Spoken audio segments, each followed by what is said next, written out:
নমস্কার সবাইকে আমার নতুন একটি ব্লগে স্বাগত জানাই। সকালবেলা একটু গ্রিন টি খেয়ে স্নান করে পুজো দিয়ে নাম জপ করে আমি গেছিলাম আজকে আবার একটু রান্না করতে। আমি এখানে আজকে একটু বেসন দিয়ে ভাজা করব সব কিছু। আজকে কেন জানি না একটু খেতে ইচ্ছে করছিল।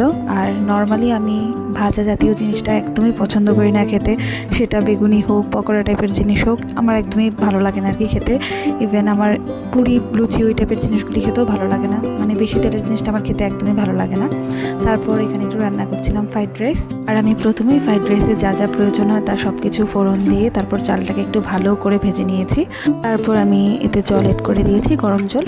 তারপর একটু নাড়াচাড়া করে কিছুক্ষণ ঢেকে রেখে প্রায় 5-7 মিনিট মতো ঢেকে রাখার পরেই ফ্রাইড রাইসটা হয়ে গেছে। স্যান্টের জন্য সামান্য ঘি দিয়েছিলাম, আর আমি টোটালটাই ঘি আর বাটার ছাড়া সাদা তেলে সামান্য ভেজেই রান্নাটা করি।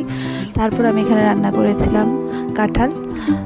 প্রথমেই আমি মশলাটাকে ভালো করে কষিয়ে নিয়ে তারপর আমি কাঁঠালটাকে দিয়ে আর একটু ভালোভাবে কষিয়ে নিয়েছিলাম। তারপর একটু জল অ্যাড করে কিছুক্ষণ ঢেকে রেখেছিলাম। আর এই যে আমার কাঁঠাল রান্না রেডি। আর আমি যে ভেজ থালিটা বানিয়েছিলাম ওইটাতে কাঁঠাল ছাড়াও ছিল কাঁচকলার কালিয়া, কৈটার তরকারি, 5 রকমের ভাজা, চাটনি। আর সন্ধ্যায় ছিল একটা সেলিব্রেশন, সেটা হলো আজকে কাকু আর কাকিমাদের ছিল বিবাহ বার্ষিকী হচ্ছিল। আর এদিকে চলছিল ফটো সেশন, এখানে ওরা ফটোর জন্য পোজ দিচ্ছিল। এদিকে আমার বোন ফটো তুলে দিচ্ছিল, আর এদিকে ফোন করেছিল আমার কাকাতো বোন বড়জন।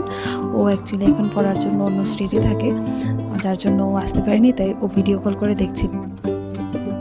আর এদিকে আমার ভাই কেক খাওয়ানোর সময় কেক খাওয়ানোর পোজ দিয়ে ফটো তুলবে বলে ক্যামেরা অন করছিল, বাট ক্যামেরা অন হচ্ছিল না, তার জন্য এদিকে অনেকক্ষণ ওয়েট করার পর তারপর কেক খেয়ে ফটো তুলেছে।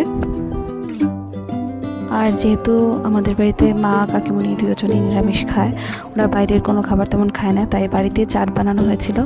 আর আমি এখানে একটু কেক, মিষ্টি আর চাট খেয়েছিলাম। আর এভাবেই আজকের দিনটা শেষ হলো।